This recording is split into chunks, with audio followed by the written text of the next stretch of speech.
大家好，我係 Mr. Manso， 今日會為大家講呢就係 SV 嘅 exercise 8B slope of a straight line question 13 given that P, Q and R lie on the same straight line find the value of R。 做呢啲題目呢，我建議入手嘅方法呢，你先畫咗個rectangular coordinate planes， 即係 XY 軸線，然之後 mark 好晒啲點，起碼都 mark 咗 P 同埋 Q。嗱，你嗰個 P 0負2即係負2樓啦，啱唔啱？咁即係低過 X 軸先啦。咁另一件事嘅，佢個 X 數字係0，咁咪直頭喺 Y 軸上高咯。Q 好難錯㗎，不過我哋都係咁諗啦。先睇咗個 Y 數字喺2樓 ，X 數字喺2，咁 X 數字喺2，得唔得呢個位置？咪走上去咯，2樓。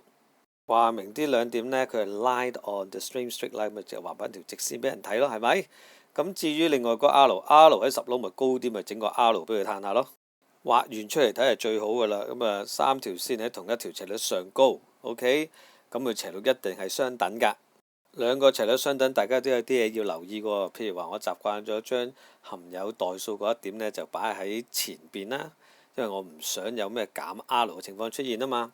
OK， 咁就另外兩個實點就冇辦法啦，嗰啲數字咁都有啲揀擇嘅，就係逢係正數嗰 pair 擺後邊有着數啦，你咪唔使一個負數又係整個括號咯，係咪？OK， 咧就翻轉頭講呢，就係好多同學呢，有陣時真係唔記得咗 slope 嘅定義嘅。記住我嘅説話係 y 嘅變化 over x 嘅變化，即係 y 距離 over x 距離啊。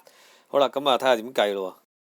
特登寫慢啲㗎，成粒份數呢，去到最尾約揀咗呢，就係一個正義嚟嘅，咁都啱啱我哋幅圖畫得啱嘅。由於佢係 uphill， 所以個 slope 一定係 positive 嘅。OK， 咁再下一步呢，我哋呢就係將嗰個分母呢乘過對面啊。一乘過對面呢，我一定要提你呢，記得做展開啊！數目字乘多項式就一定係展開。展開完之後呢，就係小學4年班嘅數啦。咁啊，慢慢拆翻佢呢，就會有 R 等於6。嗱，總結啦，你可能會問點解一定要畫呢幅圖先？嗱，其實畫圖有個好處嘅，就係我哋會即刻掌握到個斜率計到係正負嚇，一睇到 uphill 咪正咯。甚至乎我哋睇埋個6合唔合理嘅，我哋計到 R 係6啊嘛，你擺翻嗰個6落去，咦？發覺 R 喺條斜線上高，起碼大過2嘅，大過2咁就合理啦，正數又合理，係咪？好啦，咁講到呢度係咁多啦，多謝大家，拜拜。